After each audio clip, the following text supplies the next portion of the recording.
Assalamualaikum warahmatullahi wabarakatuh. Selamat pagi anak-anak. Kemarin kita sudah belajar sistem pernapasan pada hewan, dan untuk hari ini kita akan belajar sistem pernapasan pada manusia. Pernahkah kalian berpikir bagaimana sih caranya kita bernafas? Apa yang kita hirup, lalu apa ya yang kita hembuskan? Nah, untuk hari ini pokok bahasan yang akan kita bahas adalah sistem pernapasan manusia. Perhatikan di sana ada gambar seorang anak kecil yang menikmati udara di sekitarnya yang terasa segar sekali. Kalian tahu kenapa udara di sana terlihat segar, Nak? Karena di sana banyak pohon serta tumbuh-tumbuhan. Yang perlu kalian ketahui bahwa pohon dan tumbuh-tumbuhan itu adalah penghasil oksigen. Semakin banyak oksigen di sekitar kita, maka lingkungan kita akan semakin segar. Oksigen atau O2 itu diperlukan oleh seluruh makhluk hidup untuk bernafas. Selanjutnya kalian simak apa saja organ pernafasan pada manusia. Manusia bernafas untuk memasukkan udara ke dalam tubuh melalui hidung. Manusia menghirup oksigen dan mengeluarkan karbon dioksida. Dan proses ini disebut dengan pernapasan. Manusia bernafas, menghirup udara dan menghembuskan karbon dioksida sekitar 20.000 kali setiap harinya. Organ pernafasan pada manusia terdiri atas hidung, faring, laring, trakea, bronkus, bronkiolus, dan paru-paru atau alveolus. Selanjutnya kalian simak ya fungsi-fungsi dari masing-masing organ pernafasan tersebut. Yang pertama adalah hidung. Udara masuk melalui lubang hidung ke dalam rongga hidung.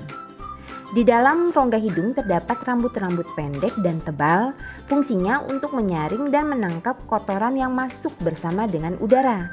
Selain disaring, udara yang masuk dilembabkan oleh selaput hidung. Kemudian, udara yang sudah disaring oleh hidung, udara tersebut akan masuk ke dalam faring.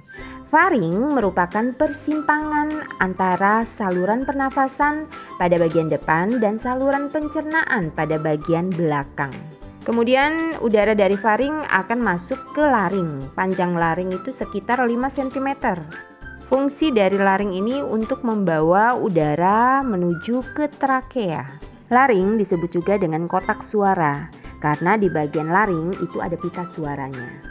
Laring suatu saluran yang dikelilingi oleh 9 tulang rawan yang salah satunya adalah tulang rawan tiroid. Pada laki-laki dewasa ini yang disebut dengan jakun.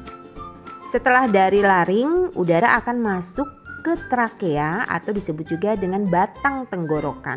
Panjang dari trakea atau batang tenggorokan ini sekitar 3 cm.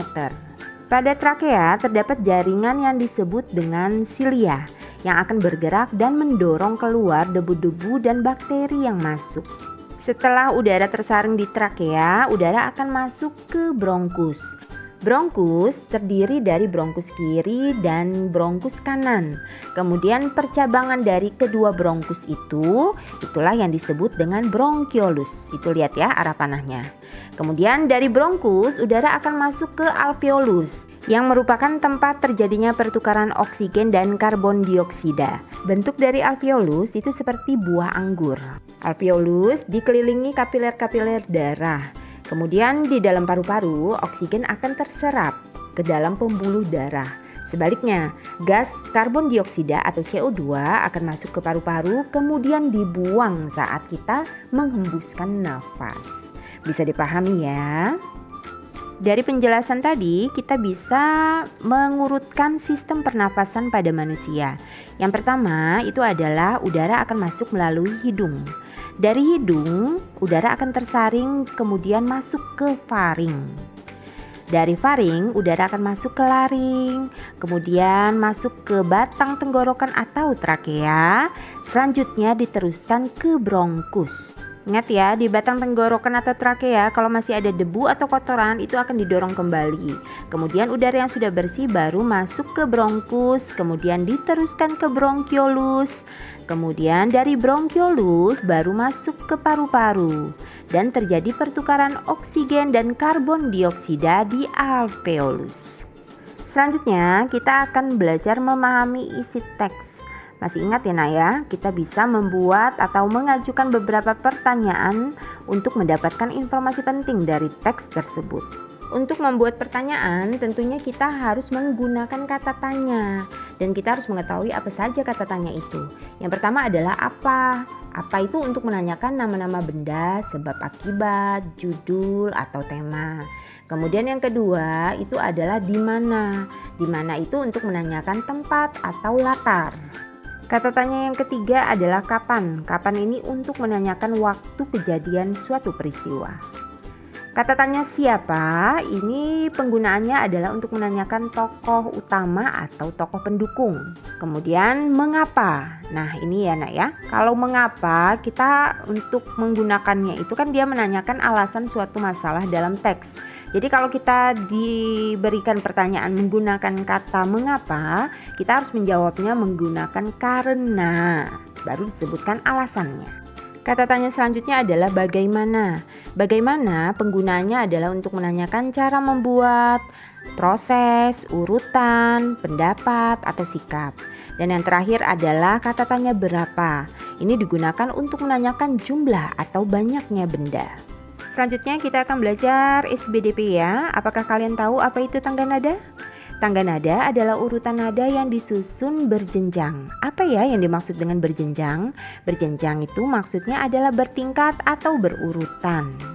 Tangga nada diatonis ini dibedakan menjadi dua. Yang pertama adalah tangga nada diatonis mayor dan yang kedua adalah tangga nada diatonis minor.